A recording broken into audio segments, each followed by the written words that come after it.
Ok, bon.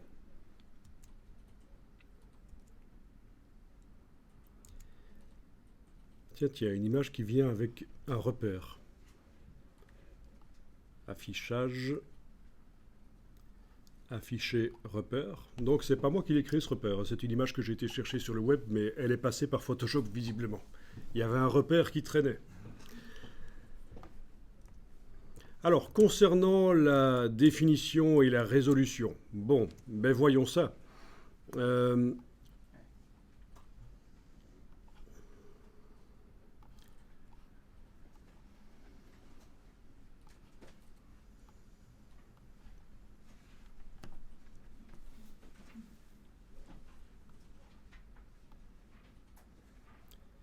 voilà, le plus simple, plutôt que d'aller pour chaque image dans le menu Image, taille de l'image, demandez que la palette information vous montre les dimensions du document. C'est-à-dire dans le menu Fenêtre, Information, vous allez dans le menu de la palette information jusque Options de panneau. Et là, vous pouvez décider, tiens, qu'est-ce que ça me montre? Et vous cochez dimension du document.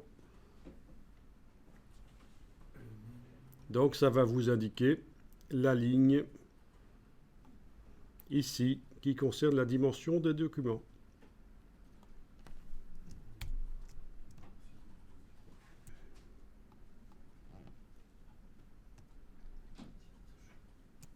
Oui, en plus de ça, vous pouvez indiquer... Voyons un peu si ça va le faire ici. Oui. Ça va pas vraiment nous aider, ça.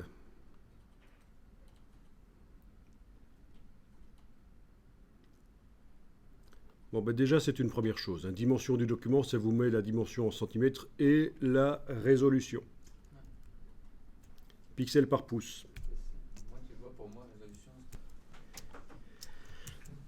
Voilà, vous passez d'une image à l'autre avec la touche, les touches contrôle tabulation. Ça doit marcher sur PC aussi, hein, contrôle tabulation. Et vous voyez qu'on a donc pour toutes ces images des dimensions en centimètres et une résolution indiquée. Mais ça ne nous intéresse pas. Ça, c'est ce qui est indiqué dans le fichier de l'image qu'on a été chercher sur le web. Mais ce pré-réglage ne nous intéresse pas. Ce qui compte pour nous, c'est la définition d'image. D'accord ? Bon, allons faire un petit tour. Vous en prenez une d'entre elles et vous allez maintenant dans Image, taille de l'image et on va manipuler un peu ça.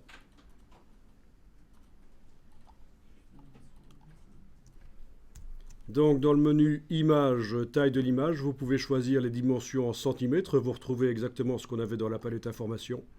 La dimension en centimètres et la résolution. Vous allez décocher le rééchantillonnage parce qu'on ne veut pas modifier le nombre de pixels de l'image. Le nombre de pixels de l'image est indiqué ici, c'est donc ce qu'on appelle la définition, la précision de l'image. 1600 sur 1200 dans mon cas.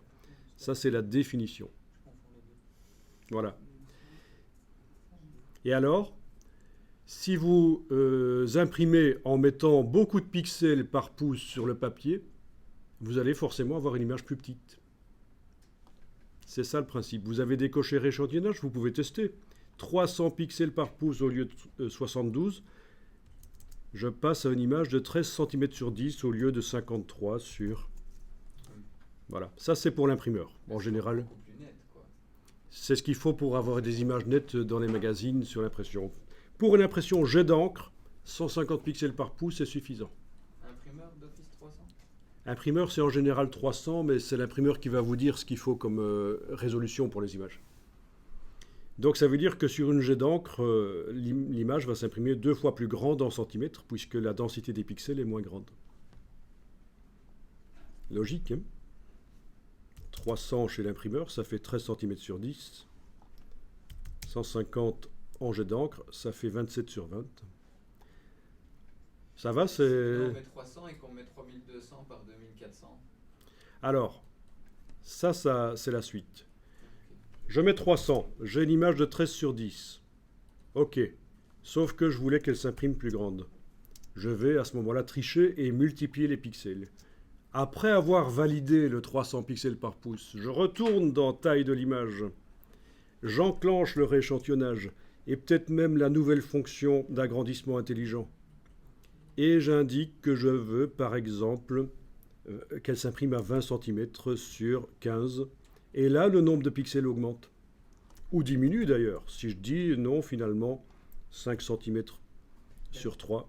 Ton pixel ne grossira pas du fait que tu as choisi. Le nombre de pixels va être multiplié. J'annule et je retourne dans image, taille de l'image. Regarde bien ici le nombre de pixels. 1600 sur 1200. J'enclenche le rééchantillonnage. Donc le moteur de multiplication et de division du nombre de pixels. Je reste à 300 pixels par pouce et je me dis, tiens, je veux avoir 20 cm. Regarde ce qui va se passer ici. On a augmenté le nombre de pixels dans l'image, forcément. Puisque la densité reste la même, mais j'ai plus de centimètres, donc il doit y avoir plus de pixels dans l'image. Tout ça est lié, en fait. Ok. Voilà. Ça devient un peu flou. Faut voir, j'avais aussi enclenché le lissage et c'était peut-être pas nécessaire. J'annule, je retourne, je remets 20. Je vais diminuer. Il y a une différence si on change, par exemple, quand on veut agrandir une image, ou en tout cas augmenter le nombre de pixels, est-ce qu'il y a une différence? Est-ce qu'il vaut mieux changer soit le nombre de...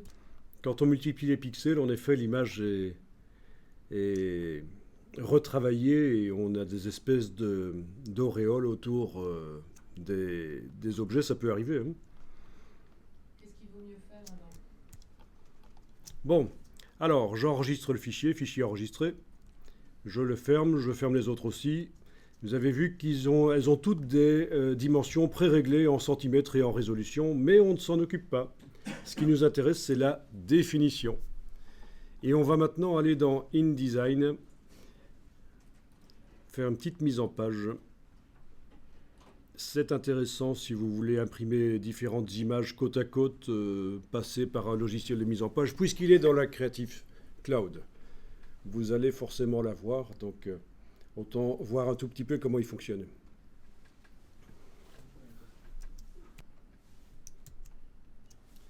Voilà, vous êtes dans InDesign, vous allez faire un document, fichier nouveau document, par exemple format A3 vertical.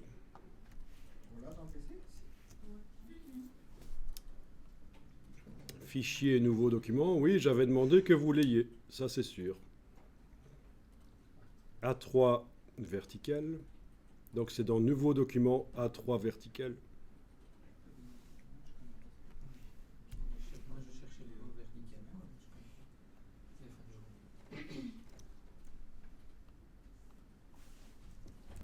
Quand vous prenez la flèche noire et vous cliquez sur la marge rose, est-ce que quelque chose apparaît?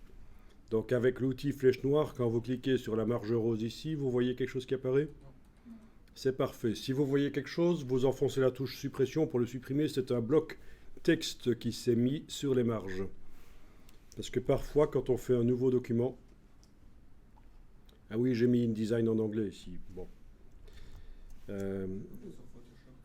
Quand on met un nouveau document, quand on crée un nouveau document, il y a ceci qui est coché et qui vous fait un bloc texte d'office. Bon, je vais mettre InDesign en français quand même, hein, parce que ce sera mieux. Alors comment faire? Ben, ça dépend, parce qu'en fait je l'ai installé en anglais et en français. Qu'est-ce qui influence le fait que ce soit en anglais InDesign quand je l'utilise? C'est la langue du système d'exploitation. La langue du système d'exploitation, mon système d'exploitation est en anglais. Je vais aller rapidement changer la langue du système d'exploitation. Donc dans les préférences, je vais faire passer le français en premier lieu. Voilà. Pour que ce soit pris en compte, il faudrait que je redémarre l'ordinateur, mais je ne vais pas le faire. Parce qu'il y a une autre solution, c'est de redémarrer le Finder, le gestionnaire de fichiers, en le tuant.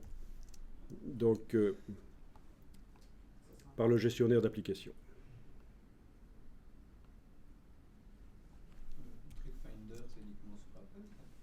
C'est ce qui correspond à l'explorateur de fichiers sur Windows. Voilà, donc il est en français. Et donc maintenant, quand je vais relancer InDesign, il devrait être en français, mon InDesign. puisque c'est ça qui influence la langue du logiciel, c'est la langue du système d'exploitation, à partir du moment où vous avez installé le logiciel en plusieurs langues, évidemment. Ça, c'est par le gestionnaire d'application Adobe qu'on installe en plusieurs langues. Et voilà, comme prévu, j'ai mon InDesign en français maintenant.